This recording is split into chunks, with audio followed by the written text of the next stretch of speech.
آپ جب زمین بیچیں گے تو شریعت کہتی ہے کہ پہلے کس کا حق ہے؟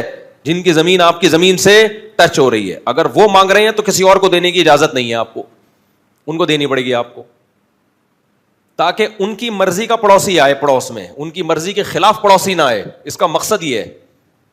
آپ نے کسی چرسی کو بیچ دی, وہ بندہ رہ رہا ہے, اس کے سامنے شرابی کبابی آ گئے, ایک عذاب میں پڑ جائے گا. یار ہم 20 سال سے یہاں رہ رہے ہیں, چرسیوں کو لا کے ڈال دیا, بچے ہمارے خراب ہو رہے ہیں. اسلام میں تو بچے ہوتے ہیں نا, تو ان کے خراب ہونے کا بھی ڈر ہوتا ہے. اب ایک آدھ بچے کا کیا, نہ وہ ٹھیک ہوتا ہے نہ وہ خراب ہوتا ہے, اس کا کیا کرنا ہے. بچوں پہ ابھی میں آؤں گا دوبارہ. میرے پہ بہت لوگ کمنٹس کر رہے ہیں جب میں 16-17 بچوں کی بات کرتا ہوں نا, او ہو ان مولویوں نے یہ دیکھو کیا کر لیا, پھر پیسہ آ رہا ہے نا, اصل میں کیا آ رہا ہے, پیسہ آ رہا ہے, تو ہری ہری سوجی سب بتاؤں گا میں انشاءاللہ. میں تم لوگوں کو نحوست اور بے برکتی سے نکالنا چاہتا ہوں, سمجھتے ہو. یہ فیملی پلاننگ کے چکر میں اپنے گھروں کی رونق کو ختم مت کرو. بار بار ایک چیخ رہا ہوں, بچے عذاب نہیں ہیں, نعمت ہیں, رحمت ہیں, خوشیوں کا سبب بنتے ہیں, ٹینشن کا سبب نہیں بنتے. پاگلو, آپ کو نہیں کہہ رہا, آپ کے علاوہ کو جو نیٹ پہ سن رہے ہیں, بلکہ ان کو بھی نہیں نا, ان کے علاوہ کو. خیر یہ تو میں ٹاپک لے کے چلتا ہی رہتا ہوں, ابھی تو میں جلدی سے جو ٹاپک لے کے چلنا چاہ رہا ہوں وہ بات کمپلیٹ ہو جائے. تو شریعت نے حق دیا کس کو بھائی؟ پڑوسی کو. بے شک کتنے اچھے رشتہ دار آ رہے ہوں, لیکن شریعت کیا چاہتی ہے بھائی؟ کس کے پاس جائے مکان؟ پڑوسی کے پاس جائے. اس میں ایک حکمت یہ بھی ہے کہ اسلام میں وراثت کا نظام ہے جس سے جائیدادیں ڈیوائیڈ ہو کے چھوٹی ہو جاتی ہیں. زمینیں ڈیوائیڈ ہو کے کیا ہوتی ہیں؟ چھوٹی. اب دیکھو, ابا کا اتنے مرلے کی یا اتنے ایکڑ پہ زمین تھی خربوزے کی, جب وہ بیٹے بیٹیوں میں ڈیوائیڈ ہو کے جائے گی تو کوئی بھی خربوزہ اگانے کے قابل رہے گا نہیں, اتنے سے خربوزے پیدا ہوں گے. تو اس کی تلافی کے لیے شریعت نے ایک آلٹرنیٹ سسٹم دے دیا. بھائی ٹھیک ہے ڈیوائیڈ تو ہوگی, لیکن جب ایک بھائی زمین بیچے گا تو اس کو اپنے پارٹنر سے پوچھے بغیر بیچنے کی اجازت نہیں ہے. وہ اپنے پارٹنر کو بیچے گا تاکہ اس کی زمین کا اسپیس بڑھ جائے, کسی کے کام تو آئے نا. اور وہ مجبور بھی ہوگا بیچنے پر, کیونکہ اتنی سی زمین پہ وہ کچھ کر نہیں سکتا.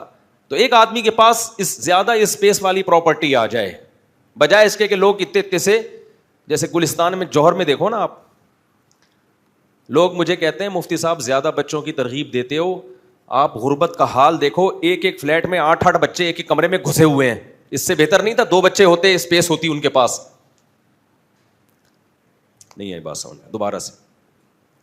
لوگ کہتے ہیں بھائی غریب آدمی 8 10 بچے پیدا کرے گا, رہنے کے لیے اس بیچارے کے پاس جگہ ہے نہیں. گلستان جوہر کے فلیٹوں میں جائیں, اتنے سے فلیٹ ہیں, اپارٹمنٹ ہیں, ایک ایک کمرے میں 6 بچے غریبوں کے. گلستان جوہر میں سارے غریب نہیں ہیں, جو غریب ہیں ان کی بات کر رہا ہوں. ایک ایک اپارٹمنٹ میں ایک ایک کمرے میں 6 بچے گھسڑے ہوئے ہیں. اس سے بہتر نہیں 2 بچے ہوتے, جگہ تو ہوتی نا. کیا خیال ہے بھائی؟ بھائی ہم نے یہ نہیں کہا کہ ایک کمرے میں 8 بچوں کو گھسیڑو آپ, یہ آپ کا ہیڈک ہے. آپ نسل بڑھاؤ, جیسے جیسے بڑھتی رہے آبادی سے باہر نکلتے رہو. جو گلستان جوہر میں اتنا سا جو فلیٹ کی جو قیمت ہوگی وہ آپ کو احسان آباد میں یا ہائی وے کے قریب زیادہ جگہ مل جائے گی. تو کس نے, شریعت نے یہ تھوڑی کہا ہے کہ 6-8 بچوں کو ایک ہی فلیٹ میں گھسیڑ دو, سب کو کھڑکیوں سے نکل کے گر رہے ہو. وہ جاؤ, ان ارض اللہ واسعۃ, اللہ کہتے ہیں میری زمین بہت وسیع ہے. کراچی سے حیدرآباد تک اسپیس ہی اسپیس ملے گی تمہیں. برساتی مینڈکوں کی طرح بھی بچے پیدا کرو گے نا, اسپیس ہی نظر آئے گی تمہیں. نہیں آئی بات؟ تو تمہیں کس نے کہا ہے کہ آبادی کے بیچ میں ہی گھسو؟ لوگوں کی بھی تو مینٹل آپ لیول دیکھیں نا, مینٹالٹی دیکھیں. پھٹا رکھنے کی جگہ نہیں ہے, ادھر جا کے فلیٹ لے رہا ہے. وہ پاؤں رکھنے کی جگہ نہیں ہے, جیسے W11 میں پاؤں رکھنے کی جگہ نہیں ہوتی, پھر بھی کیا کر رہا ہے, گھس رہا ہے. ابے اگلی بس میں بیٹھ جانا یار. تو یہ آپ کا ہیڈیک ہے. تو ہم اس کے قائل نہیں ہے کہ ایک کمرے میں 6 بچوں کو گھسیڑ دیں آپ, تو پھنسیاں لگیں گی ایک دوسرے سے, پھوڑے لگیں گے. تو آپ نکلو باہر. قرآن جہاں غربت کی بات کرتا ہے وہاں فوراً یہ کہتا ہے ان ارض اللہ واسعۃ, اللہ کی زمین کیا ہے, بہت بڑی ہے. اور ہماری عادت یہ ہے کہ ہم غیروں کو فالو کرتے ہیں. مولوی کوئی بات کہہ رہا ہو, کھوپڑی شریف میں نہیں آئے گی, گورا کہہ دے فوراً کھوپڑی میں آ جائے گی. ہم تو باہر ملکوں میں گئے ہیں, گورے ہم نے بہت سے لوگ دیکھے ہیں آبادی سے دور جا کے رہتے ہیں. وہ نہیں گھستے کہ جہاں کھچ کھچ کھچ لوگ بھرے ہوئے ادھر ہی, حالانکہ ان کی آبادی کیا ہوتی ہے, ایک گرل فرینڈ ہوگی, اس کا بھی کوئی بھروسہ نہیں ہے کب مارکیٹ سے شارٹ ہو جائے. اس گرل فرینڈ کو لے کر 1000 گز کی جگہ پہ رہ رہا ہوگا گورا, آبادی سے دور 2 گھنٹے کی ڈرائیو پہ شہر آتا ہے. یہ ہمارے لیے ایک مصیبت بنی ہوئی ہے کہ سب جوڑیا بازار میں ہی گھسنا ہے سب نے. کھارا در کے فلیٹ جا کے دیکھو یار, انگریز سے پہلے کے فلیٹ ہے وہ, ڈر لگتا ہے تمہارے 6 بچوں سمیت زمین پہ گر جائیں گے. تو وہاں پھر لوگ کہتے ہیں یہ دیکھو مفتی صاحب کہتے ہیں 6 8 بچے پیدا کرو, جگہ ہے نہیں. ابے مفتی صاحب کی آدھی بات لے رہے ہو, آدھی نہیں لے رہے. ہم کہہ رہے ہیں بچے پیدا کرو, پھر ان کو ان کے معیار کی رہائش بھی دو, اور رہائش کے لیے اگر پیسے نہیں ہیں تو آبادی سے باہر نکل جاؤ. بہت بڑی زمین ہے اللہ کی, نکل جاؤ باہر جا کے, بڑی جگہ ملے گی تمہیں. یہ تمہارا ہیڈیک ہے کہ سب جوڑیا بازار میں گھسنے کی کوشش کر رہے ہیں.